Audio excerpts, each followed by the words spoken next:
在香港這座繁華都市的背後，豪門家族的故事總是如同一部部跌宕起伏的連續劇，吸引着無數人的目光。近日，賭王家族再度成為輿論焦點，賭王女婿陳子聰的病情急劇惡化，這一消息如同一顆重磅炸彈，在娛樂圈和社交圈中掀起了軒然大波。據可靠消息，何超儀為挽救丈夫生命，不惜砸下3億巨資。然而病情卻依舊沒有起色。更令人震驚的是，三太何超儀的母親何陳婉珍懸賞千萬全球尋名醫，而醫生卻坦言情況不樂觀。這一系列事件背後，究竟隱藏着怎樣的真相？是豪門為挽救親人不惜一切代價的心情，還是另有隱情？讓我們一同揭開這層神秘的面紗，探尋其中的懸念與爭議。其實，陳子聰的身體狀況早在半年前就出現了異樣。據知情人士透露，那時的他體型暴瘦，腹部卻異常鼓脹，整個人看起來十分憔悴。起初，家人以為只是普通的身體不適，並未過多在意。然而，隨着時間的推移，陳子聰的症狀愈發嚴重，頻繁出現腹痛、乏力等症狀。在好友和家人的勸說下，他終於前往醫院進行檢查，結果卻讓人大吃一驚，肝臟出現了嚴重問題。在得知病情後，陳子聰選擇了秘密入院接受治療。為了不影響家族聲譽和避免外界的過度關注，何超儀停工半年，衣不解帶地照顧老公。他深知一旦病情公開，將會引發一場軒然大波。然而，紙終究包不住火。隨着陳子聰病情的逐漸惡化，他的身體狀況再也瞞不住了。6月，他被傳媒拍到體型暴瘦、肚脹如鼓、病情加劇的消息開始在圈內流傳開來。據港媒最新消息，陳子聰的病情已經發展到了極其嚴重的地步。他因為三高疾病引起了多器官的衰竭，尤其是全身的血管問題最為棘手。在澳洲治療期間，他突發性的血管爆裂，被緊急送往醫院進行手術。術後，他在 ICU 裏進行了長達6天的急救，期間還昏迷了超過20多天，可謂命懸一線。儘管醫療團隊全力救治，陳子聰算是撿回了一條命，但目前他的情況依舊不樂觀，隨時存在全身血管爆裂的可能性。為了給陳子聰提供最好的治療，何超儀不惜動用私人醫療團隊，將他從澳洲轉運到澳門進行救命治療。在澳洲期間，陳子聰全程由私人醫療團隊護命，還動用了私人飛機進行轉運。據保守估計，僅在澳洲的治療費用就已經高達數千萬。這支私人醫療團隊匯聚了澳洲頂尖的醫學專家，他們為陳子聰制定了個性化的治療方案，力求挽救他的生命。陳子聰被轉運到澳門後，住進了東華苑的 VIP 搶救室。這間搶救室可不一般，據說賭王何鴻燊也曾在這裏進行過搶救，入住1天的費用就高達上百萬級別。在這裏，陳子聰享受着最頂級的醫療服務和設施。醫療團隊24小時對他進行密切監測，根據他的病情變化及時調整治療方案。何超儀為了確保丈夫能夠得到最好的治療，不惜一切代價，3億的巨額花費在她看來只是挽救丈夫生命的必要投入。然而，陳子聰的巨額治療費用也引發了外界的廣泛爭議。有人認為何超儀作為賭王的女兒，家族財力雄厚，3億對她來說或許只是九牛一毛。但也有人質疑，這樣的巨額花費是否真的值得？在醫學技術日益發達的今天，是否真的能夠用金錢換來生命？更有甚者，猜測這其中是否存在一些不為人知的利益糾葛。畢竟，在豪門家族中，金錢和權力的交織往往會讓事情變得更加複雜。面對陳子聰日益惡化的病情，三太何陳婉珍心急如焚。他深知時間就是生命，必須盡快找到能夠挽救女婿性命的方法。於是，他做出了一個驚人的決定，懸賞千萬全球尋名醫。這一消息一經傳出，立刻在全球醫學界引起了轟動，無數醫學專家和醫療機構紛紛響應，希望能夠抓住這個難得的機會，為陳子聰提供治療方案。三太的懸賞行動雖然引起了廣泛關注，但尋醫之路卻並非一帆風順。何超儀和家人四處奔波，聯繫了世界各地的頂尖醫療機構和專家。他們帶着陳子聰詳細的病歷資料，包括病史、診斷報告、影像資料及實驗室檢查結果，與專家們進行深入溝通。然而，由於陳子聰的病情過於複雜，許多專家都表示無能為力。在這個過程中，何超儀經歷了無數次的希望與失望，但他始終沒有放棄。三太懸賞千萬全球尋名醫的舉動，也引發了外界的諸多爭議。有人認為這是何超儀和家人為了挽救陳子聰生命所做出的明智之舉，在全球範圍內尋找名醫，能夠增加治癒的可能性，為陳子聰帶來更多的希望。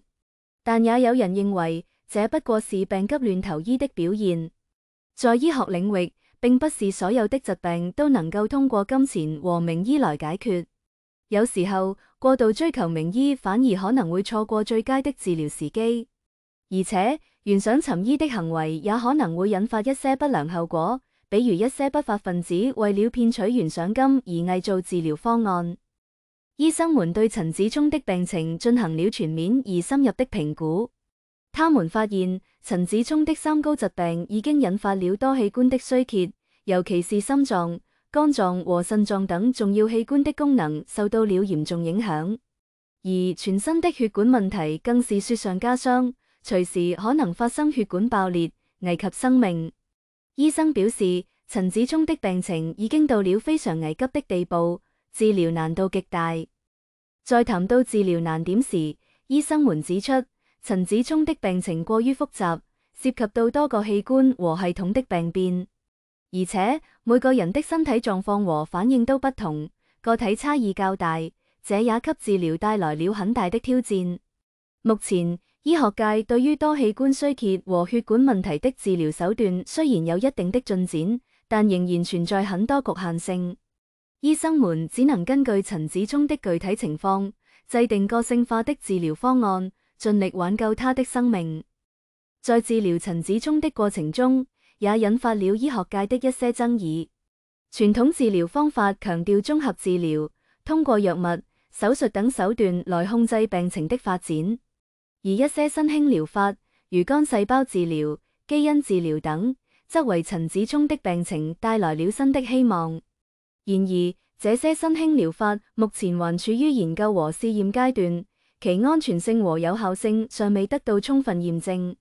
醫生們在選擇治療方案時，面臨着傳統治療與新興療法的碰撞，需要在兩者之間找到一個平衡點。在整個過程中，何超儀始終堅守在丈夫身邊，不離不棄。她為了照顧陳子聰，停工半年，付出了巨大的代價。在面對外界的質疑和爭議時，她始終堅定地表示，無論付出多少代價，都要挽救丈夫的生命。她的堅持和心情，讓人感受到了豪門背後的真摯情感。三太何陳婉珍為了女婿的病情，不惜懸賞千萬全球尋名醫，展現出了她堅定的決心。在她看來，這不僅係為了挽救陳子聰的生命，更是為了維護家族的榮譽。作為賭王家族的一員，她深知家族的形象和聲譽至關重要。同時，她對女婿的病情也充滿了擔憂和牽掛，親情的因素讓她更加堅定了尋醫的決心。除了何超儀和三太之外，賭王家族的其他成員對陳子聰病情的態度也十分微妙和複雜。一些成員表示支持何超儀和三太的決定，認為應該盡一切努力挽救陳子聰的生命。但也有一些成員對此持保留態度，他們擔心巨額的治療費用和懸賞尋醫的舉動會給家族帶來負面影響。家族內部的這種複雜情感和態度，也反映了豪門家族在面對重大事件時的矛盾和掙扎。陳子聰病情惡化的事件一經曝光，立刻成為了輿論的焦點。各大媒體紛紛報道，網友們也展開了熱烈的討論。有人關注豪門的八卦新聞，對陳子聰的病情和何超儀的舉動進行各種猜測和解讀。但也有人關注到人性的關懷，對陳子聰的病情表示同情，對何超儀和家人的堅持表示敬佩。輿論的狂歡背後，也反映了社會對豪門生活的關注和對人性的思考。在輿論熱議的同時，公眾也對陳子聰的巨額治療費用和醫療資源分配問題提出了質疑。有人認為何超儀和家人為了挽救陳子聰的生命，不惜花費巨額資金，這是他們的權利。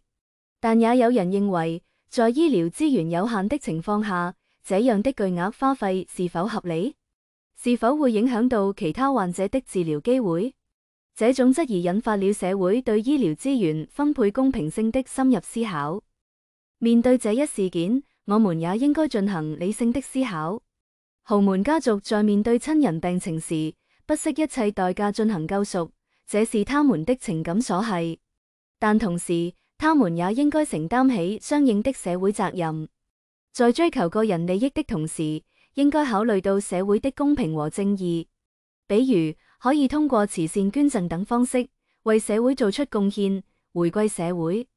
這樣不僅能夠緩解公眾的質疑，也能夠提升豪門家族的社會形象。儘管目前陳子聰的病情依然嚴峻，但醫療團隊並沒有放棄希望。他們正在不斷探索新的治療方案，希望能夠找到挽救陳子聰生命的方法。然而，新的治療方案是否能夠帶來新的希望，還是又會面臨未知的挑戰，這一切都還是未知數。每一個治療方案的選擇，都可能關係到陳子聰的生死存亡。在陳子聰病情惡化的背景下，賭王家族內部也可能會出現一些矛盾和分歧。不同成員對治療方案的看法可能不同，對巨額花費的態度也可能存在差異。同時，家族還面臨着來自外部的壓力，如輿論的關注、社會的質疑等。這些內部矛盾和外部壓力是否會影響到陳子聰的治療進程，也是人們關注的焦點。陳子聰病情惡化的事件，不僅僅是一個豪門家族的悲劇，也引發了社會的廣泛關注和思考。它讓我們看到了豪門生活在光鮮亮麗背後的無奈和掙扎，也讓我們對醫療資源分配、社會責任等問題有了更深入的認識。這一事件的社會影響將持續發酵，它所帶來的啟示也將對未來的社會發展產生一定的影響。陳子聰病情惡化的事件，如同一場充滿懸念和爭議的大戲，在豪門家族和社會輿論的舞台上上演。從病情的惡化到巨額花費的救贖，從三太原上尋醫到醫生的坦言，從家族內部的複雜情感到社會的廣泛反響，每一個環節都充滿了懸念和爭議。在這個過程中，我們看到了何超儀和家人為了挽救陳子聰生命所做出的努力和堅持，也看到了豪門家族在面對重大事件時的矛盾和掙扎。同時，這一事件也引發了社會對醫療資源分配、社會責任等問題的深入思考。儘管陳子聰的病情依然嚴峻，未來走向充滿未知，但我們仍然希望他能夠戰勝病魔，重獲新生。同時，我們也期待社會能夠從這一事件中吸取教訓，不斷完善醫療資源分配機制，讓每一個人都能夠享受到公平、優質的醫療服務。豪門救贖之路雖然充滿爭議，但也蘊含着希望，讓我們共同關注這一事件的後續發展，期待一個更加美好的結局。